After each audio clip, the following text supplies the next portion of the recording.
इस वीडियो में हम देखेंगे कि हम लोग पॉलिनोमियल के जीरोज कैसे फाइंड कर सकते हैं। कौन से पॉलिनोमियल के? क्वाड्रेटिक पॉलिनोमियल के, क्योंकि क्लास 10 के सिलेबस में सिर्फ क्वाड्रेटिक पॉलिनोमियल ही है। तो हम लोग सीखेंगे कि क्वाड्रेटिक पॉलिनोमियल का जीरो हम लोग कैसे फाइंड करते हैं। देखिए, क्वाड्रेटिक पॉलिनोमियल का जीरो स्टेप बाय स्टेप समझेंगे। इसको हम लोग बोलते हैं splitting, middle term splitting method भी बोलते हैं। इसको हम लोग किस में कौन सा नाम बोलते हैं?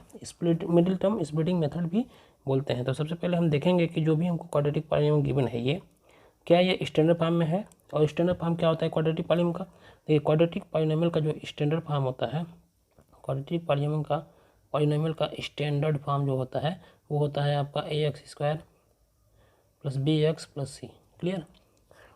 अब ये ax² प्लस bx प्लस सी, पहले x² वाला टर्म आएगा, फिर x वाला टर्म आएगा, फिर कांस्टेंट आएगा। तो देखिए यहाँ पे पहले x² वाला टर्म आया 7x, फिर x वाला आया, फिर कांस्टेंट आया। तो इसका मतलब ये स्टैंडर्ड फॉर्म में है। क्लियर? अब स्टैंडर्ड फॉर्म में जब है तो उसके बाद हम लोग क्या करते हैं? इक्वल टू 0 लिख देते हैं। क्लियर? अब उसके बाद हम लोग जो भी मैं जहाँ बता रहा हूँ यहाँ पे, ये सिर्फ रफ वर्क है। ये है आपका रफ वर्क, ऐसा ये आप कॉपी में आपको करना नहीं है।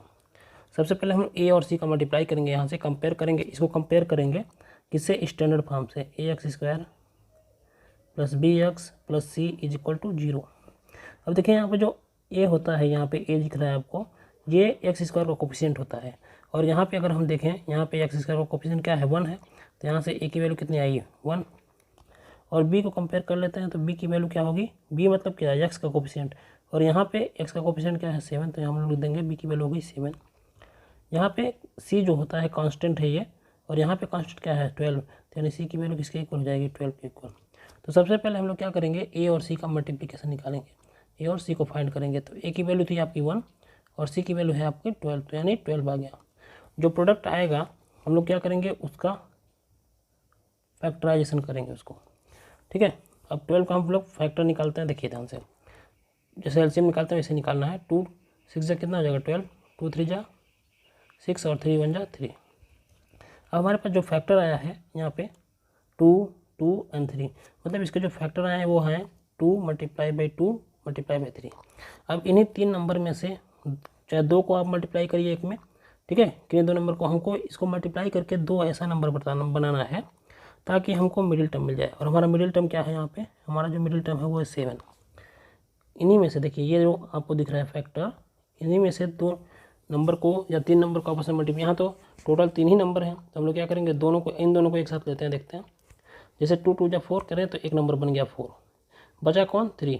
तो 2 नंबर आपको मिल गया, एक मिल गया 4 और एक मिल गया 3। अब देखिए कि 4 को 3 में ऐड करिए या फिर 4 को 3 में माइनस करिए।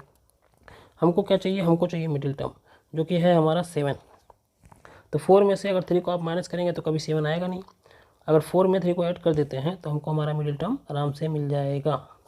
क्लियर? ये पता चल गया कि इन दोनों को ऐड करने पे ही हमको मिडिल टर्म मिल रहा है। ठीक? अब देखिए इसमें से जो ग्रेटर नंबर है उसका साइन हम लोग कैसे डिसाइड करते हैं? उसका साइन डिसाइड करने के लिए हम लोग क्या करना पड़ेगा? मिडिल टर्म को हमको देखना पड़ेगा। अगर हम लोग मिडिल टर्म को देखते हैं, ठीक है, मिडिल टर्म का साइन क्या है? प्लस है, तो हम लोग ग्रेटर नंबर का भी साइन क्या करते हैं? प्लस कर देते हैं। और देखिए 4 का साइन क्या हो गया? प्लस हो गया। और 4 और 3 को ऐड करने पर ही हमको 7 मिल रहा था। तो और जब 2 नंबर का साइन सेम होता है तभी हम ऐड करते हैं। इसका मतलब 4 का साइन अगर प्लस है तो 3 का भी साइन क्या होना चाहिए? प्लस ही होना चाहिए, तभी हम इन दोनों को ऐड कर पाएंगे। और यहाँ पे मिडिल टर्म के साथ क्या था? x था, तो इसलिए हम लोग यहाँ भी 4x प्लस 3x लिख देंगे। क्लियर? अब हम लोग नेक्स्ट स्टेप में क्या करते हैं? इसको हम इरेज कर देते हैं। अब नेक्स्ट स्टेप में हम क्या करते हैं कि 7x, यानी यहाँ पे जो दिखा हुआ है आपको मिडिल टर्म को विद साइन भूल जाते हैं, अगले स्टेप में इसको नहीं लिखते हैं। तो अगले स्टेप में लिखते क्या है? ध्यान से देखिए, हम लोग लिखेंगे अगले स्टेप में, यहाँ पे था x², तो यहाँ लिख देंगे x²। अब यहाँ का जो यहाँ पे लिया गया था वो लिखेंगे 4x प्लस 3x, यहाँ लिख देंगे 4x plus 3x plus 12 is equal to कितना? 0। इतना करने के बाद हम लोग क्या करेंगे? इन दोनों में कॉमन लेंगे और उसके बाद इन दोनों में कॉमन लेंगे। क्लियर? तो कॉमन लेते हैं, चलिए। तो देखिए हमारा कॉमन क्या बनेगा? इन दोनों में अगर कॉमन देखेंगे पहले वाले 2 में तो x कॉमन है, तो x को कॉमन लिया तो यहाँ बच गया x प्लस 4। अब इन दोनों में कॉमन देखते हैं तो यहाँ पे 3 कॉमन है, प्लस 3 लिखे और 3 जैसे ही कॉमन लिया तो यहाँ भी बच गया x प्लस 4, ठीक है, इज इक्वल टू क्या, 0। अब हम क्या करेंगे, इस पूरे में देखेंगे कॉमन क्या है। इस पूरे में हम लोग देखेंगे कि कॉमन क्या है। कॉमन ध्यान से देखेंगे तो x+4 इसमें भी है, x+4 इसमें भी है। तो हम लोग क्या करेंगे, x+4 को कॉमन ले लेते हैं। ये हो गया x+4। x+4 कॉमन लिया तो यहाँ पे क्या बच गया, यहाँ से x+4 को अगर हम लोग निकाल देते हैं, रिमूव कर देते हैं, तो बचेगा बस क्या, x बचेगा। तो यहाँ पर लिखेंगे x प्लस, यहाँ से x+4 को अगर रिमूव करते हैं तो यहाँ क्या बचेगा, 3 बचेगा। तो यहाँ लिखेंगे 3 इज इक्वल टू कितना आ गया, 0। अब देखिए ध्यान से, यहाँ पे जो है 2 नंबर का हम लोग क्या कर रहे हैं, मल्टीप्लाई कर रहे हैं, और उसका प्रोडक्ट कितना आ रहा है, 0। ध्यान से समझिए, अगर हम लोग 2 नंबर का मल्टीप्लाई कर रहे हैं और प्रोडक्ट कितना आ रहा है, 0। मान लेते हैं यहाँ पे 2 नंबर था हमारा और प्रोडक्ट हमारा क्या आ गया, 0। इसको समझने के लिए ये रफ वर्क है, ये क्या है, ये रफ वर्क है। मान लेते हैं यहाँ पे 3 था, तो अब 3 में किस नंबर से मल्टीप्लाई करेंगे कि 0 आएगा, जाहिर सी बात है 0 ही होगा तभी, ठीक है। अगर मान लीजिए यहाँ पे एक और समझ लेते हैं, इस वाली जगह पे 5 था और इसका प्रोडक्ट आ रहा है 0, तो 5 में किस नंबर से मल्टीप्लाई करेंगे कि 0 आएगा, 0 से ही।